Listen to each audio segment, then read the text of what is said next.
Hey, thanks again for pushing play on the Cognitive Fitness Coach podcast. I'm super excited for today's episode. Today, we're going to talk about what happens when we stop living as a fraction of ourselves and we begin the slow, powerful work of becoming whole again. My guest, Tamra Evangelista, knows this journey intimately. After years of checking every box of success, a thriving corporate career, the house, the marriage, life invited her into a deeper kind of transformation. Through loss, illness, and a series of wake-up calls, she discovered what it really means to align the head, heart, and body. Tamra is now the founder of Inner Depths Empowerment Coaching, where she helps individuals, couples, and teams integrate the full spectrum of who they are: logic, emotion, instinct, intuition, leadership, and self-compassion. Her work weaves together integral coaching, the Enneagram, and also certified and trauma-informed coaching to help people reconnect with their voice, desires, and purpose. In this conversation, we'll explore how wholeness becomes a practice, why awareness isn't enough without integration, and how the Enneagram can become a mirror for healing. So, if you're someone who's done the inner work but still feels stuck in the same patterns, you'll want to stay tuned. Let's dive into this thing. Whew, I was getting a little frog in my voice there. So, Tamara, how are you? I'm good. How are you, Chris? I'm great. Yeah. It's another lovely day here in northern Thailand. Um, where are you joining us from? Do you mind? No, I live in Ouray, Colorado, so it's a little town in southwest Colorado. We're at about just under 8,000 feet in the San Juan Mountains. We have a population of just under 1,000, so it's a Wow. nice little small mountain town. 1,000 full-time residents. Is it a ski town though? Like, do you get a lot of like, No, no? the closest ski town is Telluride. We're about 6 miles as the crow flies, but it takes about an hour to get there because you have to go around some Right. mountains. So that's the ski resort town, but we're considered a little bit of a resort town because it's close enough. Yeah, yeah, Plus we have it's so Uri is known as the little Switzerland of America because of the way the Box Canyon is. yeah. It has huge high peaks around it, and then we also have one of I think other than Bozeman, I think we have the lar like it's an ice park for ice climbing. Oh, yeah, nice. My husband does that. I do not. Nice.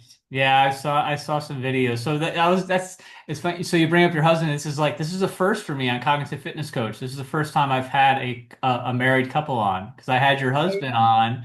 He was my second guest, I believe, on the podcast a couple of years ago, and that is Sean Evangelista, or as I knew him as Evan. And Yep. yeah, we connected in the Navy. Oh, geez, let's see. 22 years ago in the Navy, we went through a training pipeline together, where he was a Navy SEAL and I was just a high-speed mechanic trying to hang out with SEALs and help them out with their mission. So yeah, that's cool. And now here we are connected. Yep. That's amazing. Um, what was I going to say? I was thinking, oh, all right, they have a really, I do ultra marathons for fun, and they have a really big ultra Oh, marathon out there that's supposed to we be have a super couple. tough. Yeah. Yeah, we have the Hard Rock 100, which is the most famous one. That's right. And then we have the Ouray 100, Yeah, which is supposed to be one of the more, if not most intense 100s, that's just accurate. because of the sheer vert. Everybody starts in this little park and you just run up and down and up and down and up and down. You go around the whole canyon. Yeah. Mm. And then there's the Ouray 50 that happens throughout there too. But Yeah. Yeah, just the altitude alone, when you mentioned that you're sitting at 8,000 feet, I was already like starting to get hypoxic just thinking about that. Like, breathe slow, Chris. I don't do well with that type of stuff. I probably do better now than I used to though, but I used to get hype like 8,000 feet is when I would start feeling it come on. And I just know that from skydiving. When we would go up in the plane, I'd be hitting the oxygen mask at Oh 8,000 yeah. feet. I was like, you're not taking this thing away from me. I need it. But yeah, cool. So hey, I was looking through your website And something that jumped out to me immediately was this quote where you said that you were following this path in your life, like you were following the path that was expected of me until it no longer aligned with my own expectations. So, like, what did that realization feel like?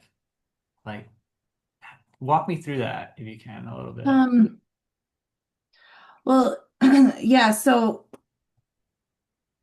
I was always like growing up, I just followed what was expected, like what you're supposed to go to school and get good grades. So I got good grades. I made honor roll and I was in all sorts of clubs. I was a cheerleader. I was in band. I did all the things. Then I Mm. went to college. Like it wasn't even a question. You just that's what you do. You go to college, you get a degree. I ended up getting two bachelors.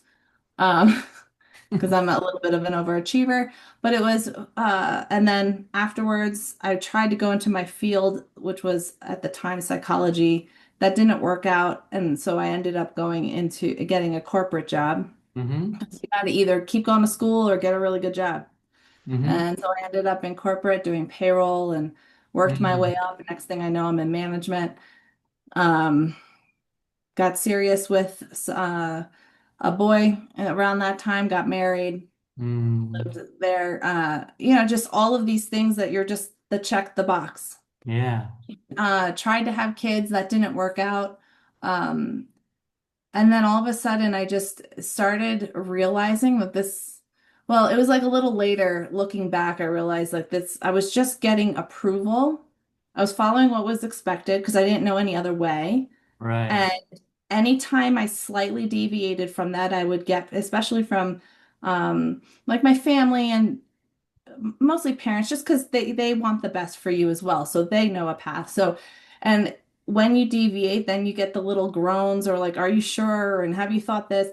And I Mm. didn't like that. It didn't feel good. It felt good to be like, oh yes, this is my star student, my star daughter or whatever. Mm. And then things started not working out even though they should have. And Mm-hmm. so my first marriage was not the healthiest for either one of us. We grew up together, but um, yeah, it wasn't the relationship that we would have probably either wanted. Mm. So I ended up leaving, getting a Mm-hmm. promotion, moving from Pennsylvania to Boston, Mm-hmm. um, being separated. Mm-hmm. Met somebody while professionally still working my way up and Mm-hmm. seemed to be happy, but my personal life wasn't working out. Mm. Then I met this boy Manny, and we were dating for a while, and then he passed away Oh.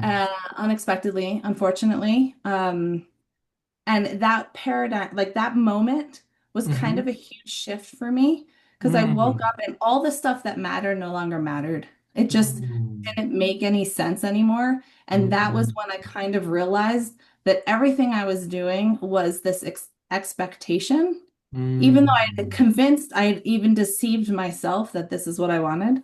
Mm-hmm. But I was missing something. I'm just going through the motions. I had some great friendships, but I also had a lot of relationships that felt superficial because they were just part of the environment almost. Mm. And that was a huge shift for me. So I really started to explore, but I didn't know what that meant because that was very scary.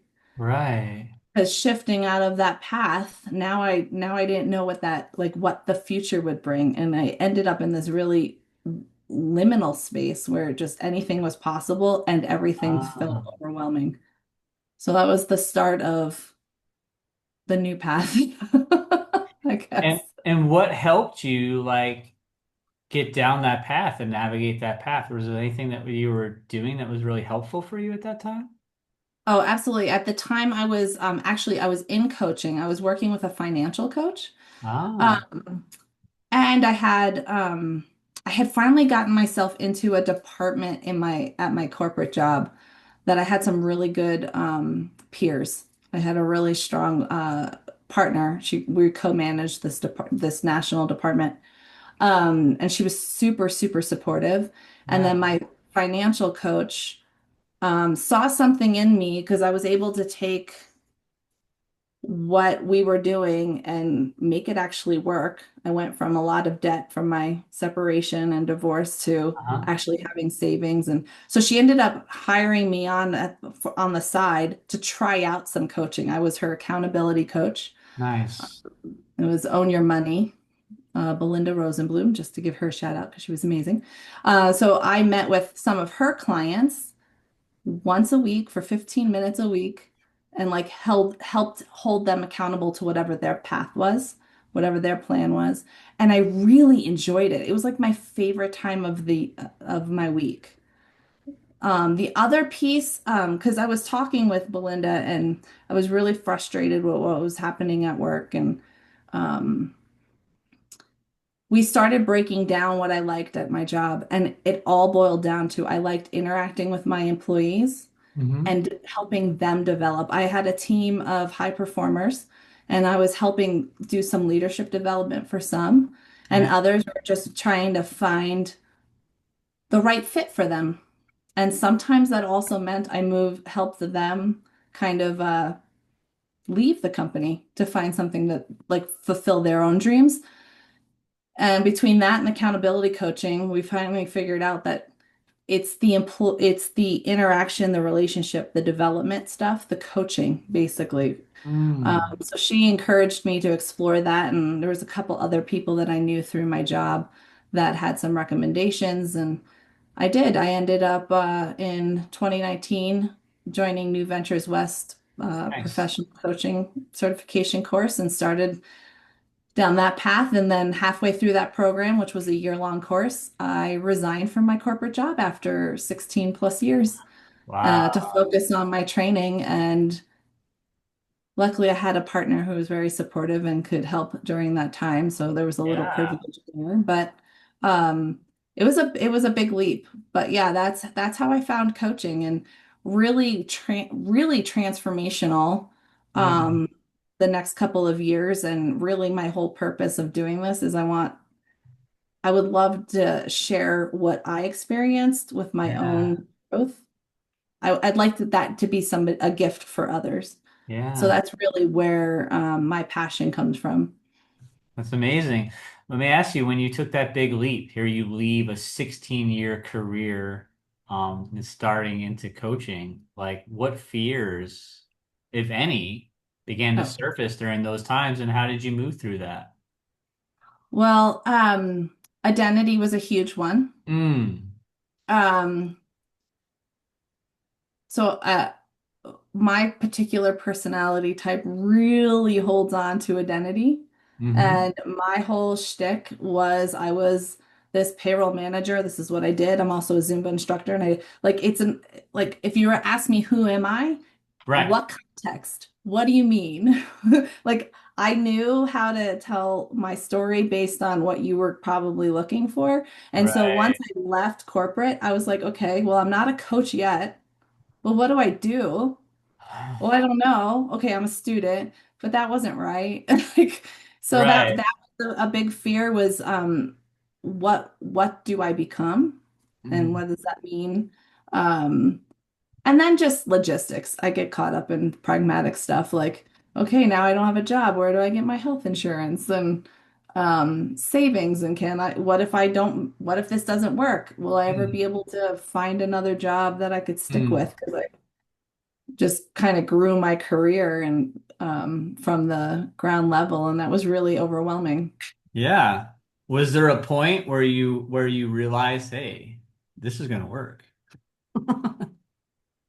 Yeah, actually, towards the end of that year-long course, I mean, one of the reasons I picked New Ventures West was because I mean, you're coaching people throughout I pretty much 9 months out of the year. You're Hmm. working with people and you're practicing, and and that was frightening because you're also being supervised and recording your stuff. And I Oh. don't always do well with recording. Like I get very nervous. Um, We're recording now. You're doing I okay? know I'm really nervous. Oh no, I'm you're super sweating. excited. That's what you meant to say. You're really excited. Yeah, super excited. Um, but yeah, but like almost towards the end, when I had clients, actually 3 or 4 clients, and they were actually making shifts, like significant shifts in their life.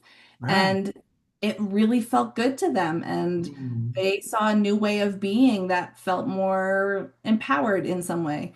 Um, that's when I knew I was onto something. And mm, with all of those relationships, whenever we ended, I always asked, like, I just really wanted to know what was the shift for them, what worked, what yeah. didn't. And they all had really lovely things to say. Mm, Um, and people continue to like say stuff and yeah. they like what they're seeing. And I I love it. just actually had a client come back after 5 years. She was one of my practice clients back then, and she just signed up with me again because she wants to make some more shifts. And that's the biggest thank you ever. Yeah. Yeah. That's amazing. I love to hear this because I, as you're talking, excuse me, I don't know what's going on in my voice today, but as you're talking, I feel like I'm at that point in my coaching career as well, where I'm like, I have like people that are saying like, man, this is amazing. And I'm feeling all these great changes and, oh, I can't believe how much work we're getting done in a small amount of time. And now like, I do a lot of marketing and such, but I'll be honest with you, I rarely get clients from marketing. I get Right. clients from clients. I get clients Right. where they say, "Hey, this was awesome. You got to talk to this guy Chris Norris, cognitive fitness coach." And now the majority of my clients have come from like three clients basically, and That's now a awesome. lot of my clients are from so and it's kind of funny is they all like know each other and they all hang out and they're all like doing well and they're all developing their emotional intelligence and they're all becoming very calm because of the breath work and the meditation and such. So it's really yeah, it's cool. It's really cool. You I know, the love it. biggest compliment I actually got was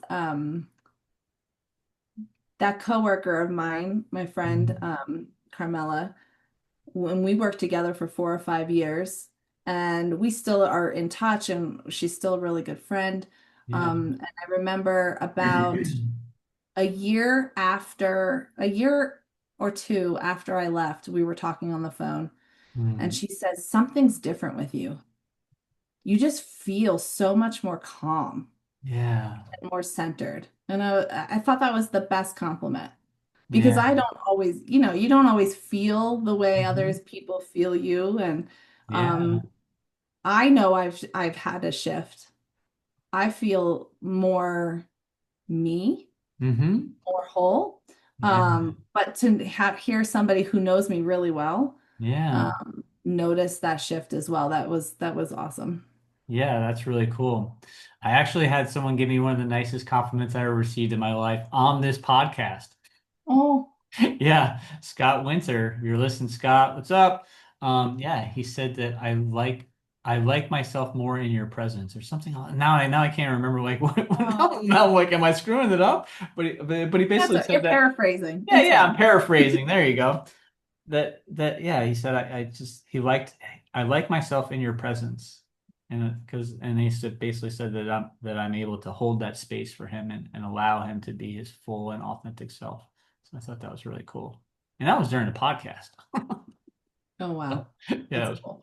and I was like, whoa. And it like literally like when he's saying it, like it brought me to tears. I was like, how Oh, and I began to think like about this transformation of like, how did I become this guy?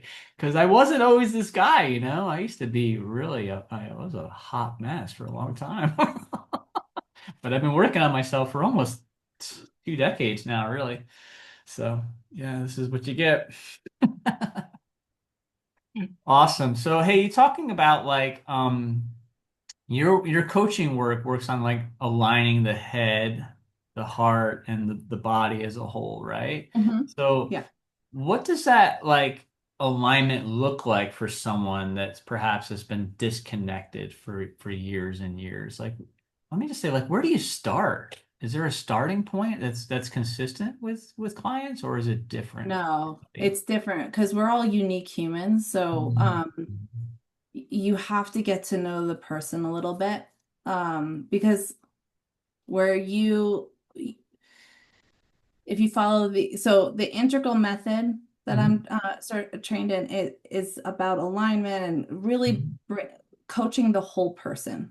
like Mm, not just the issue or whatever, but really mhm, bringing in all of them, their cognitive development, their emotional development, their mm, relational, spiritual, and somatic developments, mhm, and helping identify where they might have over some areas that are overdeveloped and some that are a little underdeveloped, and mhm, then balancing that out. Then you also bring in the Enneagram model, and that is also about balance. And mm, if you look at that model, we people can are there's like different centers, the head, the heart, and the body, mhm, and we all fall into one of those centers, but you and I might have a different main dominant center that we overuse. mm, Um, and so you have to first understand possibly where that person starts, and then you can mhm, work on some of the underdevelopment stuff. mm, So some people are really, really emotionally intelligent, but mhm, they've disconnected from their bodies mm, and they don't have that grounding or that foundation that the body really sets the stage. mhm, Because from there, if you can have a strong body, then mhm, you can start to add your emotional interpretation there in mhm, like in collaboration with the body intelligence. And mm, then from there, then the brain should kick in to start to interpret the whole cycle. mm. However, most of us, we live up here in the brain and we're not always, but a lot of times misinterpreting some of these patterns and things that our body and heart are trying to say. Yeah. So, um, somebody who, the art of growth, they're a really good Enneagram group. Okay. So Jim and Joel, they talk a lot about strong body, warm heart, flexible mind. So kind of following that line because you want to build that strong foundation, but have that Yeah. warm heart so you can access the good and the hard emotions, and then having that flexible mind, not so rigid, where you can Mhm. calm and be open-minded and really interpret and look at things from different points of view. I And if love you can that. build all of those, then you can have a nice whole being. Yeah, I love that. So it's strong body, warm heart, flexible mind. Yeah, that was coined by the Art of Growth. I don't want to steal it from them, Oh, I but have no problem steal it stealing. from I'll them. take it. I'll take it. I got it. But I love it's a it. good way. So when I meet with a client, I will just talk to them for an hour or two, ask them 1,000 questions from all over the place and get a good sense of where they're coming from. And then I really trust my own intuition, my sensing of what I'm feeling in my own system. Um, and then go from there. A lot of Yeah. times, most of us, especially in the Western world, we need somatic development for sure. Yeah. That pretty much is a standard. Or I Right. have found, maybe not everybody, but usually, and then also the emotional development as well, just Mm-hmm. expanding and understanding that emotions are there for a reason. Yeah, We they're need to feel messengers, them. right? Yeah. Yeah. And I agree. Like many of us are avoid emotions and they don't want to talk about it. And it's like, what's the use or something like that. I've worked with many clients who just haven't never developed their emotional intelligence and couldn't tell you like what they were feeling, couldn't articulate it. And especially in like with males, I think Mhm. sometimes it's like it's dangerous to be emotional. Like you don't want to be expressing your emotions. Now all of a sudden you're weak and maybe the pack leaps onto you or what have you. So where it's just the opposite. I think like an emotionally intelligent person is a strong person, stronger that way. Yeah. So when someone is like is becoming reconnected with their mind, their body, and their soul, I would say. Like is there like points where like you can tell like that they're starting to like align and like wake up, I guess, in a way? Like, is there signs that that they're coming around? And what Oh points would it yeah. be? Um, Yeah, so one of the things that I do in my approach to coaching is I work a lot with metaphors and Mm, imaging. Um,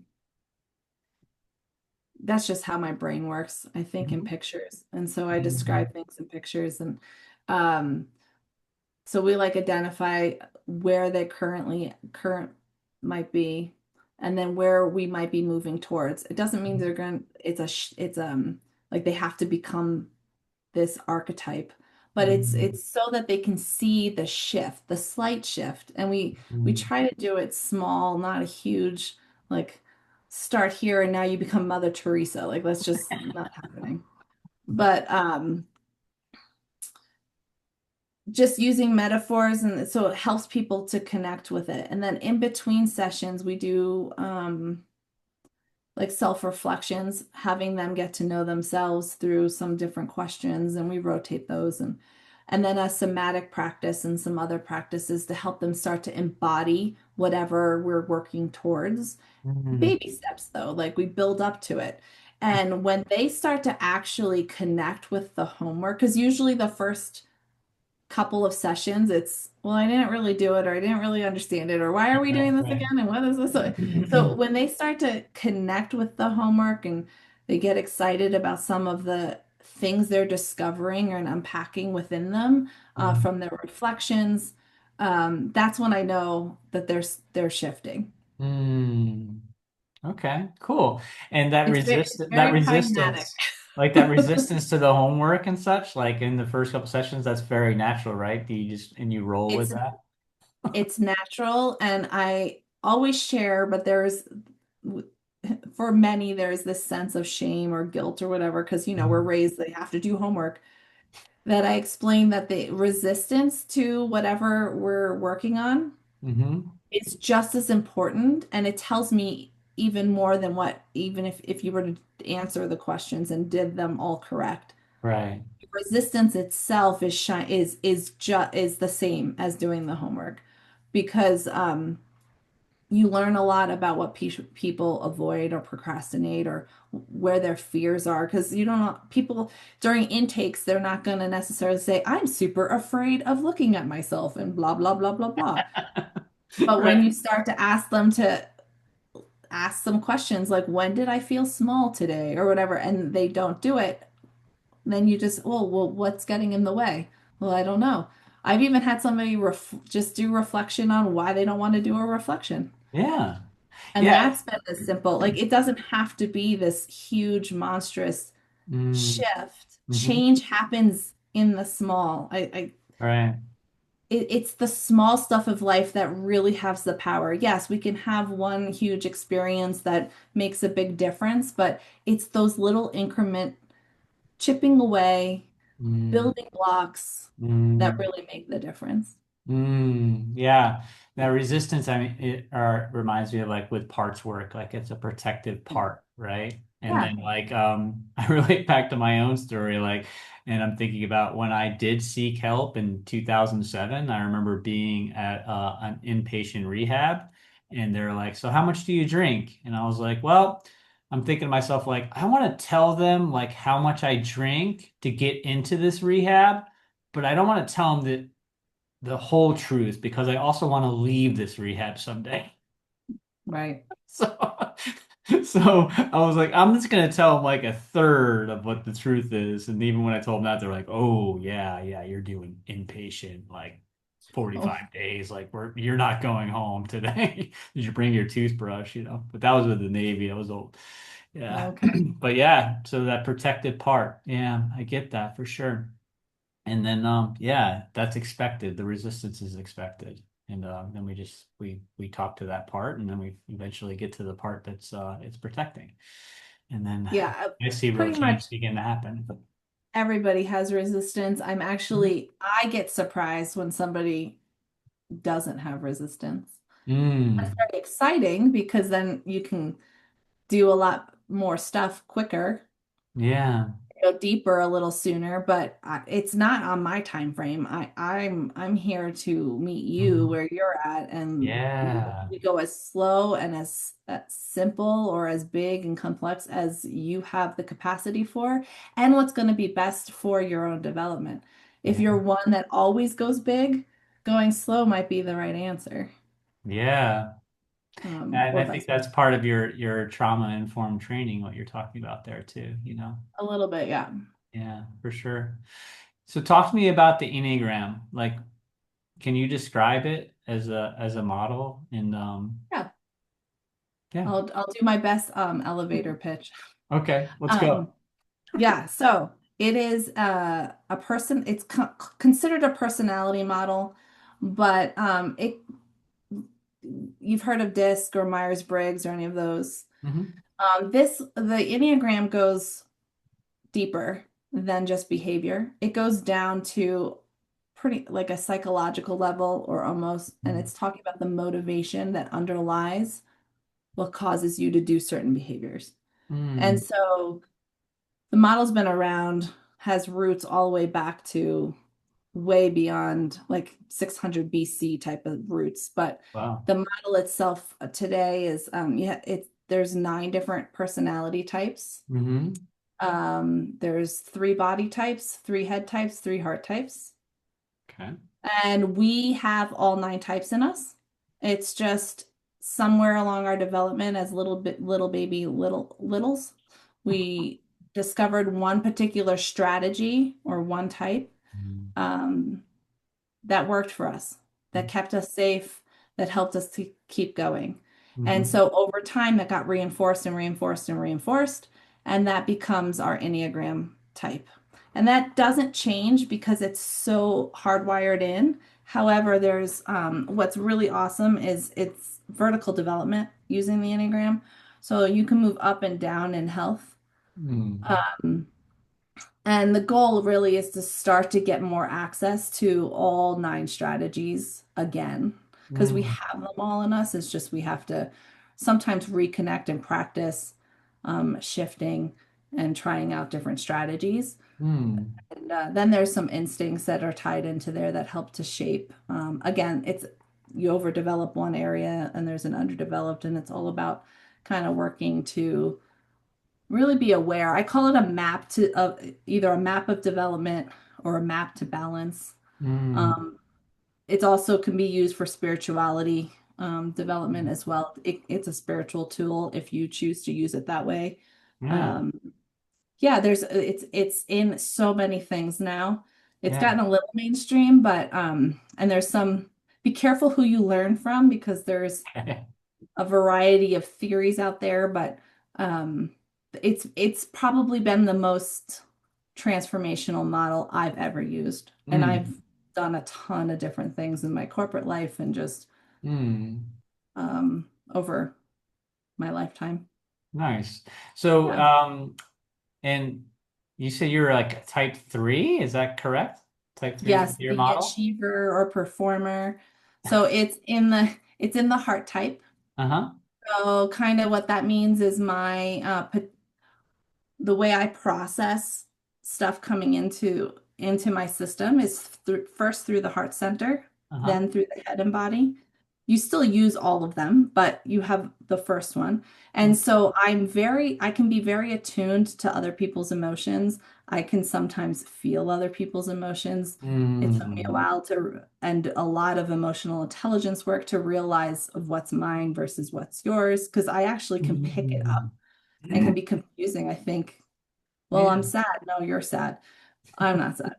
Um, the Right. problem is with that center of intelligence, it's a catch-22. I'm very attuned externally to other people's emotions, but Mm. disconnected from my own. So that's my work is to reconnect with my own emotions because I would put my emotions to the side because they would get in the way of my efficiency. So Mm. my motivating need is to provide value. There's a Mm. fear that I'm not worthy. And Oh. that came up from very little. So when you brought up that statement about following expectations, I've learned now over time it's because I needed to provide value and I needed to be worthy. So I had to earn my love by what I did, and what I did was what is expected, Wow. like what society's norms are. Yeah. And then I would achieve, like I find success and move on. I didn't stop to celebrate them. I just what have you done for me lately kind of approach. And it was just constant crawling and doing. Yeah. And I'm trying to learn to be a human being, not a human doer. But yeah, so that's the type three. And there's two Mm-hmm. other heart types that they have a little bit of a focus on identity and connection. Mm-hmm. But then there's body types, and body types process through their body. They'll Mm-hmm. have that gut instinct. Mm. They'll have some sort of like, I just know it, some sort of sense, Mm. but they're least connected to their own bodies and what their own bodies are telling them about Mm. themselves. And Yeah. so their work is to get into their bodies and leverage that.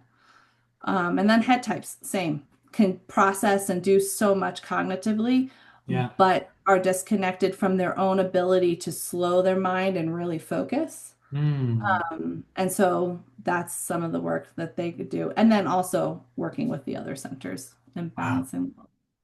When you described your type three, I was like, I'm over here thinking like, I'm type three. I think I'm type three. Well, and again, because since we have all nine types in us, we will resonate with a lot of around the Enneagram, but it's Right. which one's the most Wow. impactful. So at some point you and I can talk and we can go through and then I can ask you some statements and stuff and Yeah. you'll resonate. There'll be one that stands out that's like first, Yeah. and then the others kind of come in line. Yeah. Yeah, the only thing like when you were talking though that like I didn't resonate with was like when you did everything that was expected of you. I actually like rebelled and like I was just like I was a Right. real troublemaker and mischievous and but all that was really in an attempt probably just to get attention, that what was like there was Mhm. something there was something wrong with me. And it wasn't until I joined the Navy where I was like, okay, hey, hard work and being advanced in the Navy and doing cool stuff in the Navy, like that gets my caregiver's attention. So that's why Yeah. I worked so hard in the Navy and such. And everything was going along swimmingly, but my drinking caught up with me. And I'm so glad it did, though, because it changed the trajectory of my life for the better. And now look at me on top of the world.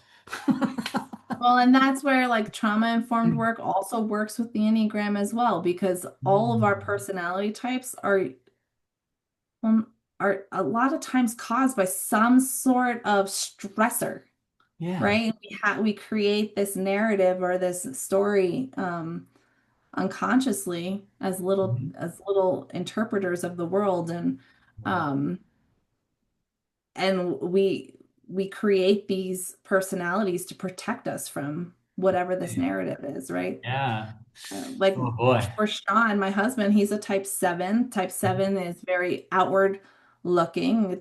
Mm-hmm. They're motivated by new experiences and staying positive and hey, we can figure this out and getting Mm. jazzed up about let's do this, let's do this, let's do this. And because there's a Mm. fear of getting trapped or limited or tied down to these deep, dark, scary things like anxiety and Mm-hmm. fear. So Mm-hmm. it's kind of like running away from that. Um, Mm. and so that's why type sevens will identify, some of them will identify with constantly changing things up and doing something. We always joke, Sean Yeah. tells me, oh, it's the next shiny new ball for me. I was like, Right, right, right. fair Next enough. major. I take that back. Now I'm a type 7. See, so you Exactly. have all See, these there you things. go. Maybe I'm a type 10, 3 plus 7 there. I don't know. Or is it 7 minus? Maybe I'm type 4. I don't know what's going on. But yeah, so I'm really jazzed about this. I love this conversation, and yeah, it's really cool. Like I relate to all of it. Yeah, for sure. So when you also bring this Enneagram work into not just individuals, but with couples and teams as well. Can Mhm. you tell us a little bit like how that framework works? Is Yeah, it much different than it is with individuals? it is. Yeah. It is and it isn't. So I use a particular assessment that helps. So there's two different ways to kind of figure out your Enneagram type, and that there's the narrative approach, which is like talking and interviewing, which I'm learning how to do Mm, individuals. But before I started down that path, there's the Integrative Enneagram Solutions, IEQ 9 hmm report.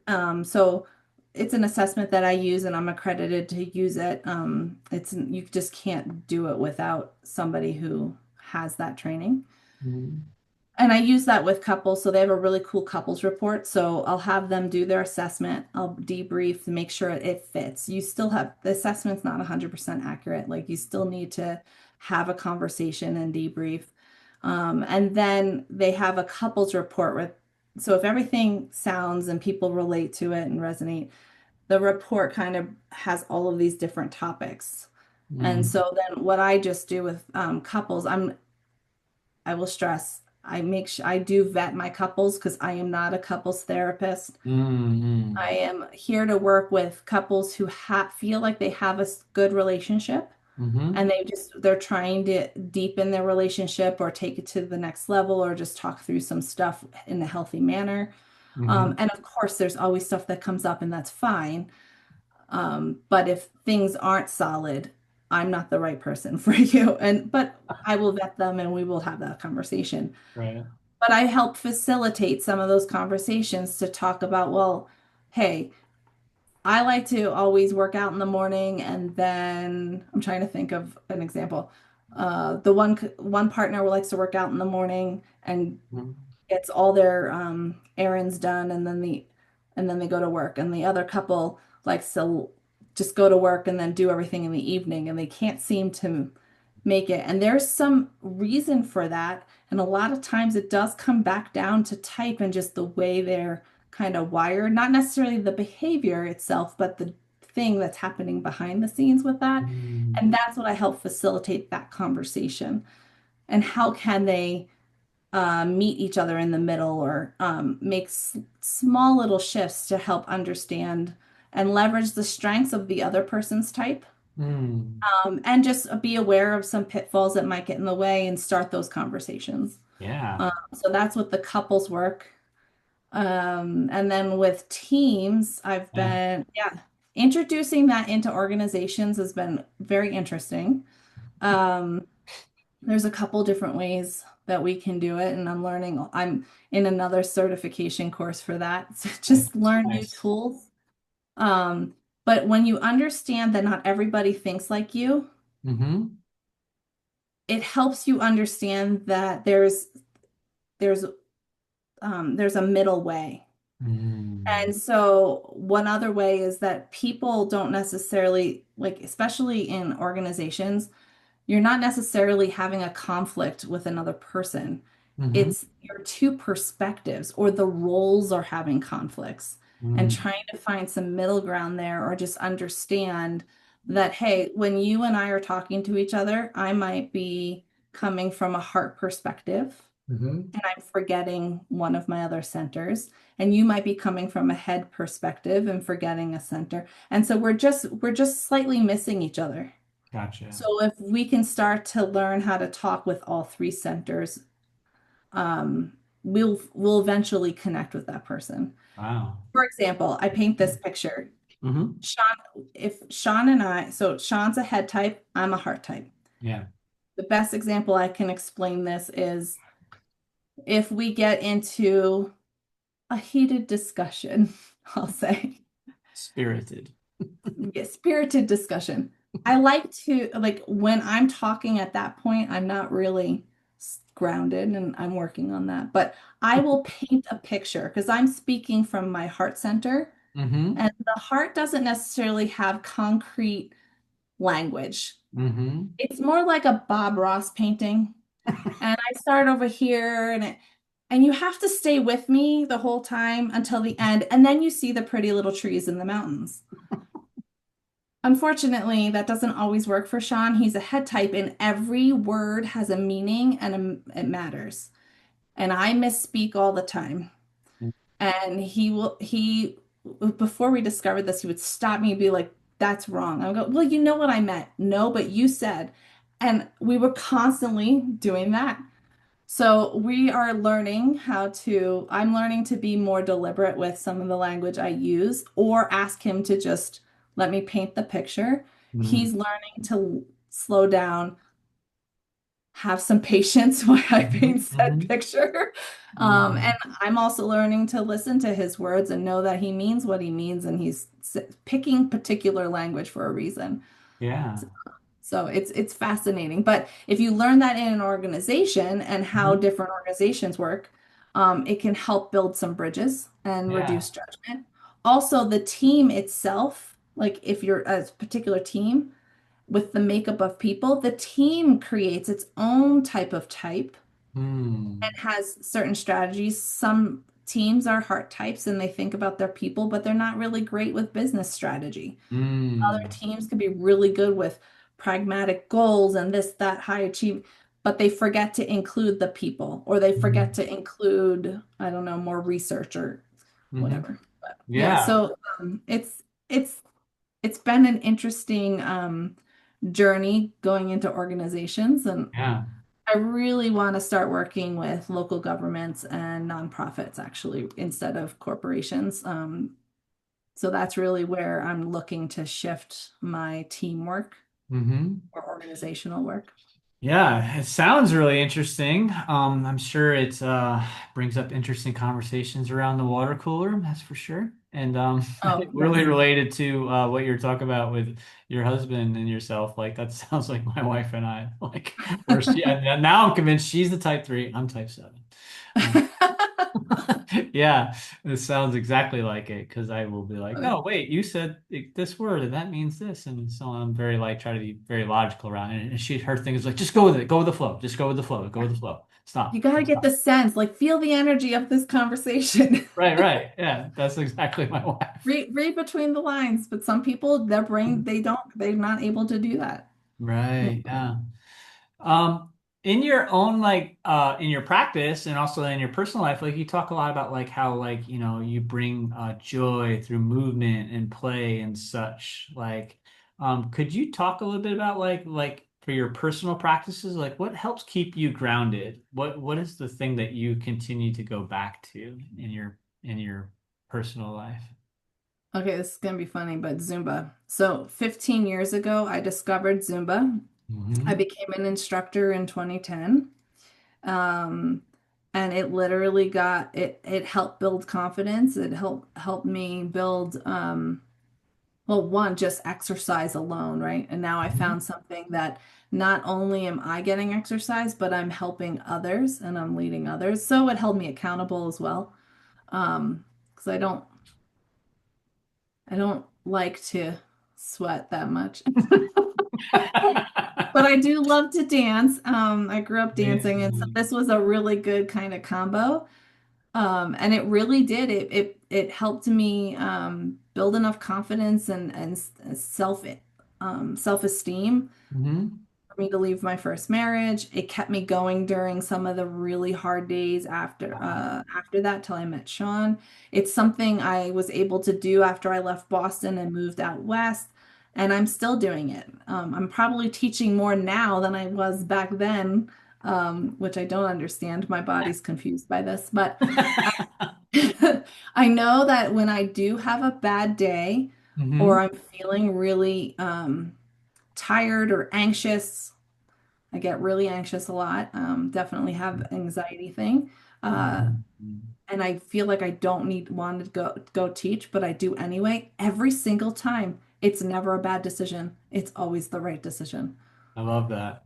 Yeah, no, And that part makes of it total is the sense. joy of the students, like the Yeah, smiles on their face. And oxytocin, your oxytocin levels coming up and dopamine from the accomplishment and endorphins being released from the movement. Like, yeah, it's amazing.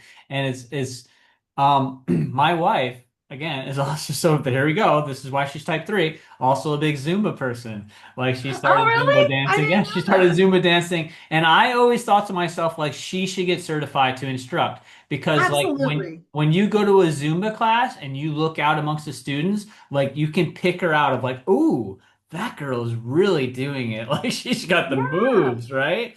And they have she doesn't do it very often, but when we first got her, she did it here and there is at the local park. They'll just have like it's not like Zumba sessions. An Yeah. instructor will show up and set up the speakers and push play, and there's 50 people out there in the park doing a Zumba in this Yep. public park in Chiang Mai, Thailand, and it's amazing. And yeah, she even has like the shirts. Like I think one of her shirts says like dances well with others. You know, Yeah. Yep. she had Oh, like the she's in it bells and now. all that stuff too. Like She's in it. She's amazing. in it.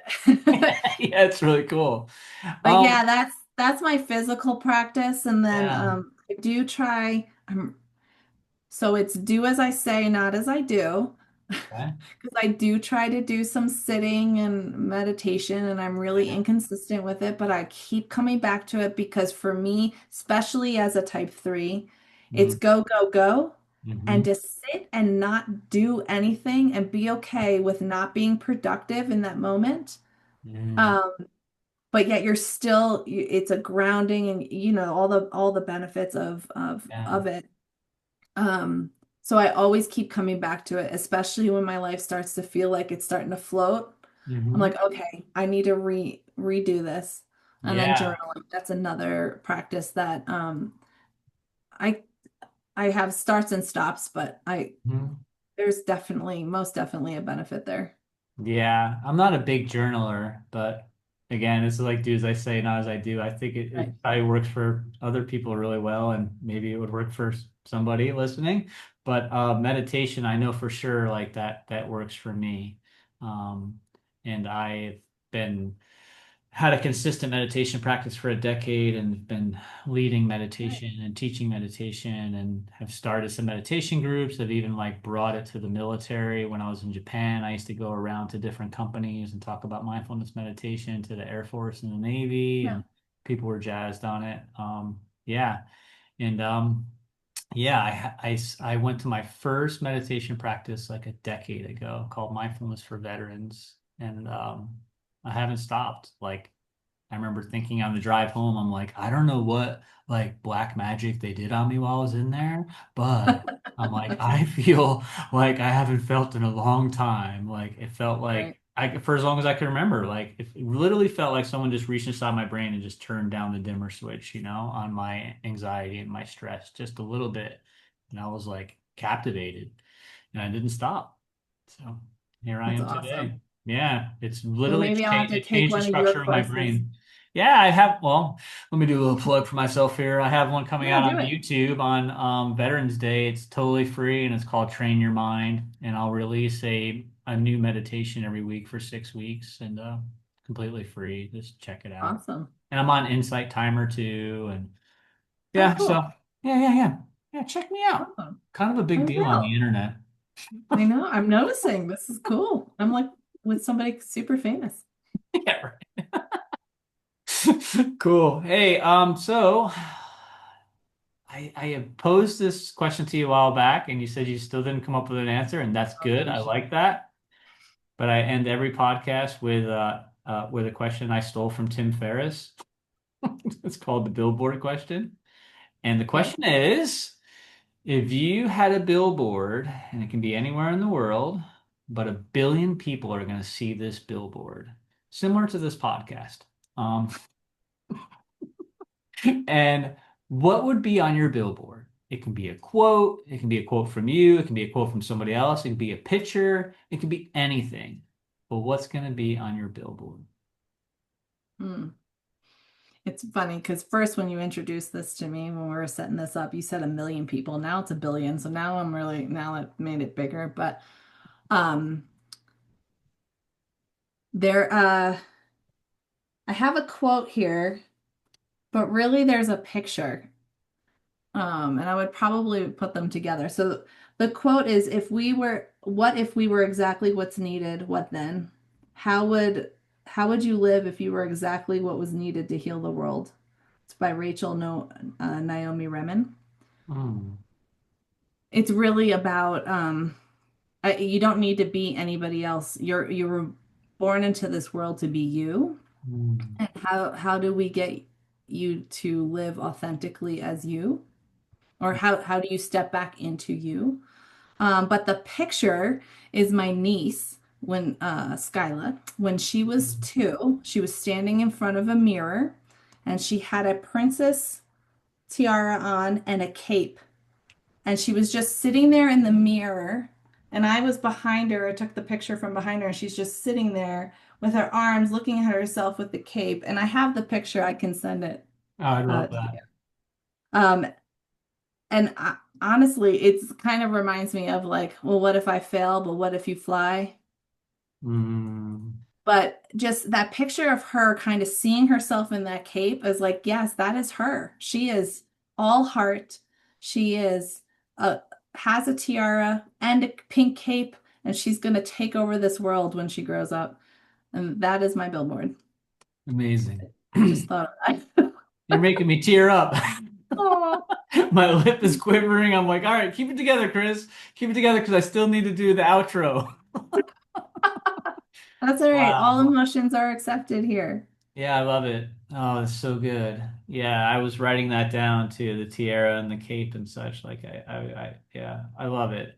Yeah. I have two daughters. That really resonates with me. I want them to be their authentic self. Like I don't want my children to have to sacrifice attachment for authenticity. They should Yes. stay attached to me and be who they are. So I Mhm. love it. Oh boy. All right. Keep it together, Chris. Here we go. So, what I loved about this conversation today with you, Tamara, is that you remind us that growth, it doesn't always start with clarity. Like sometimes it can start with confusion and messy confusion. And it starts when these old strategies that we've had have stopped working. It's when we realize that higher performers without wholeness leads to burnout. And when we finally have the courage to look at all our parts, even those messy ones. So, your journey from corporate leadership to integrative coaching has shown us that empowerment isn't about adding more. Sometimes it's about remembering what's already there and nourishing that. And if you want to connect with Tamra and explore coaching programs, please visit innerdepthcoaching.com and you can find her on Instagram at innerdepthcoaching. And if today's episode resonated, please share it with someone who might need a reminder that healing isn't about fixing what's broken. It can be about reclaiming what's always been there. So, thank you so much for listening today, and I will see you on the next episode of the Cognitive Fitness Coach Podcast. Yay, great. Thanks. Thank you.